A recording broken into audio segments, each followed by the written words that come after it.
machiegni kendo okang' mar ariyo macheno nindi mar weche manyien mag Oimore, kuma bende wadonje twak maro mangeso kangeso mano mar mine wacho.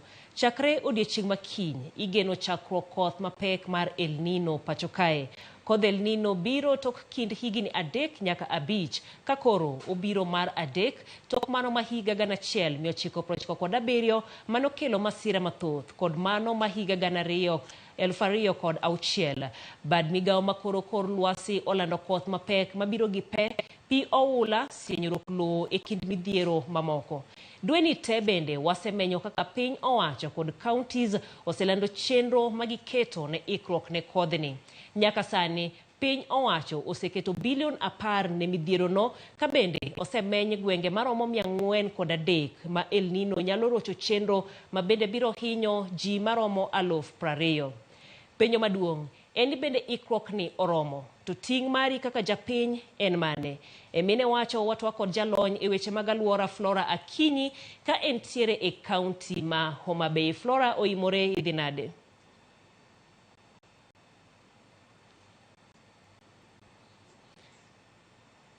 Oimore Flora idhi nade? Oimore ahinya Jaila dhi maber. Erokamano ahinya. Wasebedo ka wang'iyo ikruok ma bende counties kanyakla kod piny owacho osebedo ka keto mano motelo ne kodh El Nino. Ageno ni bende sebedo ka iluwogi kaka jalony. In inyalo wacho ang'o e ikruok mosetim nyaka sani?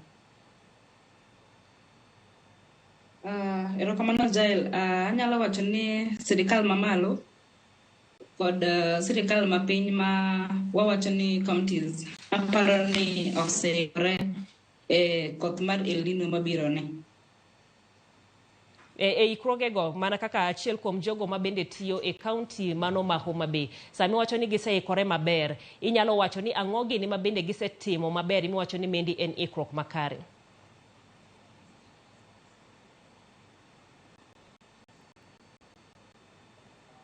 Flora, geno ni winja maber. Penjo mabende apenjo en ni to kiwacho ni counties oseikore makare, gin ikruoge machalo koda mane ne kaka japiny mondo koro ong'e ni ma ikruok maber ne koth mar El Nino mabiro?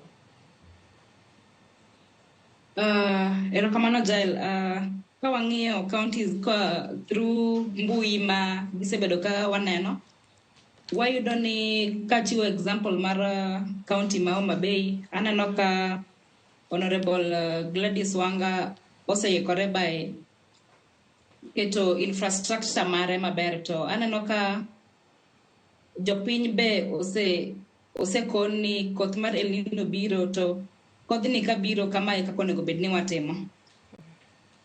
Nikech nitiere aneno ka nitiere jomoko ma bende wacho ni kodhni bende oseland aming'a. En pogruok mane e wi kodh El Nino to gi koth ma bende osebedo ka chwe e gwenge ma pacho ka? Ang'o momiyo ketne maino mathoth kanyakla kod ikruok ma bende wasewuoye aming'a?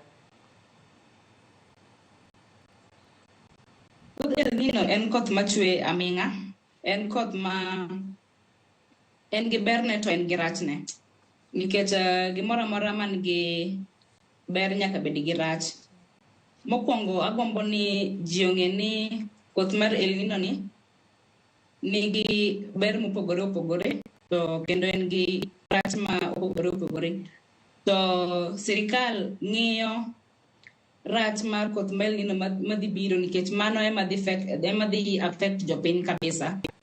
To ka wang'iyo mokwongo ber mar koth mar El Nino en ni sani wayo tukoro wadonje El Nino, iyudo ni bei mar chiemo ndalo mar oro manitiere cha ne bet ka ni malo matin, to sama wa expect koth mar El Nino ni wadhi yudo ni bet chiemo dhi dok piny, nikech wadhi yudo for example alot achiel 2 dek bo mito moko manyalo bedo ka koro ti kendgi owuon, to pesa gi koro dhi bedo ni wanyalo nyiew gi e bei mapiny.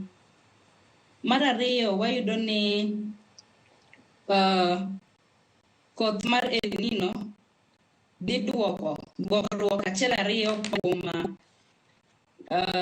kisungu wacho ni water resources ma wan godo. kata hoho meke pi ma wan godo.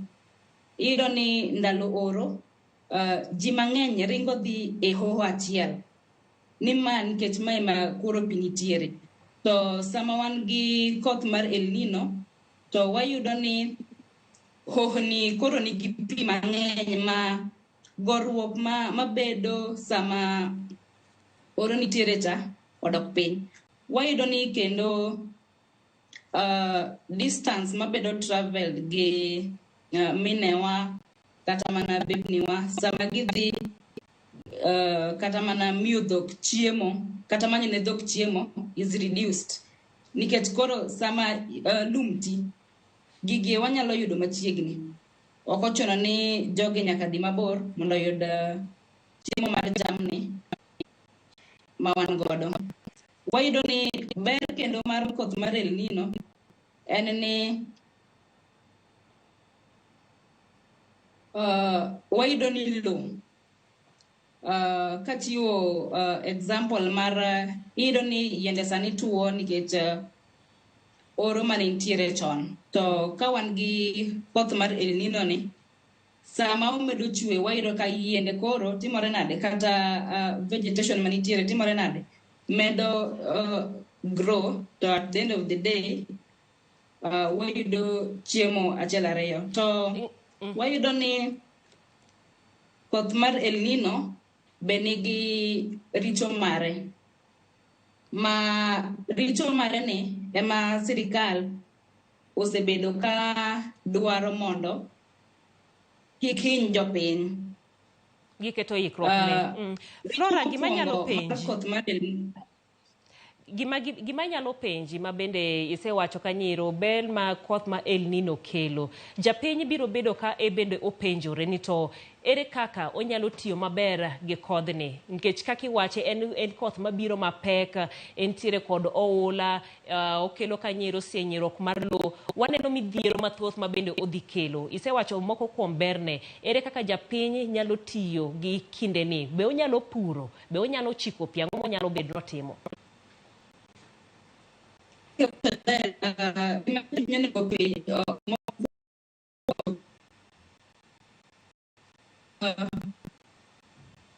Wayudo ni kata ka sirikal osewacho ni koth mar El Nino biro, iyudo ni wan wuon pok waikore ni kodhni kobiro to pigni wada timo nade. Nikech koth mar El Nino kochwe mang'eny to iyudo ni odhi to odino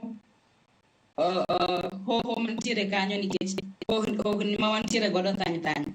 Tema iyudo ni places mamoko iyudo ka pi bedo mang'eny kasto flooding timore.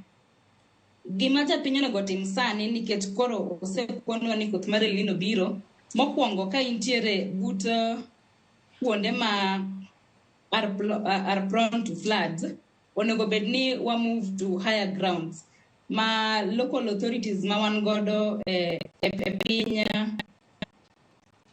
kuonde ma wantiere onego bed ni osechako sensitize to move to higher grounds mokwongo.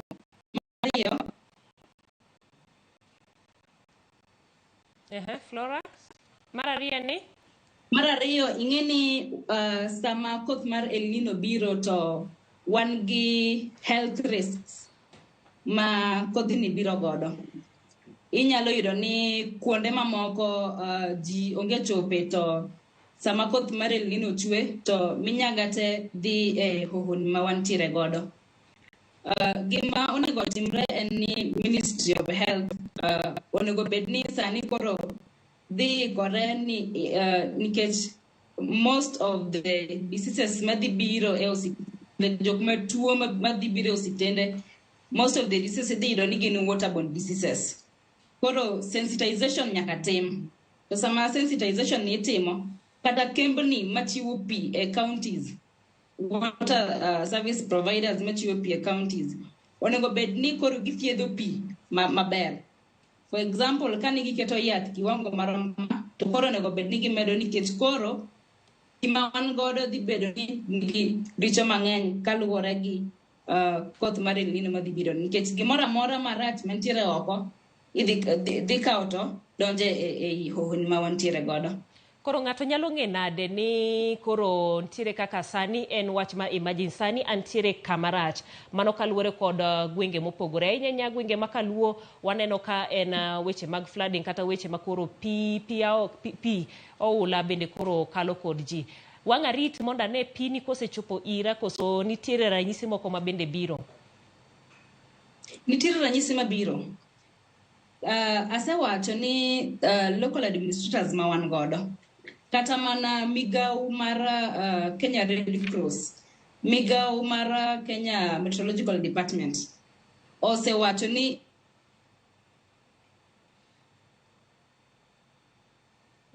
Flora, iwinjoa? Nino biro to king'e maber ni antiere kuma piny ma sama koth chwe to kanyo prone to floods. Onego bed ni sirikal osechiwo kuma koro ji onego bed ni dhiye ma ok gin affected sana ndalo mar El Nino ne. Lakini neno ka problem Atimo mosa mano kanyero duond Flora mabende watwak godo koa e gwenge ma Homa Bay kata e boma ma Homa Bay. Atimo mos kaluwore kod ng'ikruok ma bende obedo kanyo ero mano e tudruok marwa. Kata kamano wantiere kode ka watwak e weche kata ikruok makare ma bende owinjo bed ni iketo motelo ne kodh El Nino ma bende igeno ni mondo ochaki e dwe ma bende wadonje dwe mar 10. Erokamano ahinya Flora.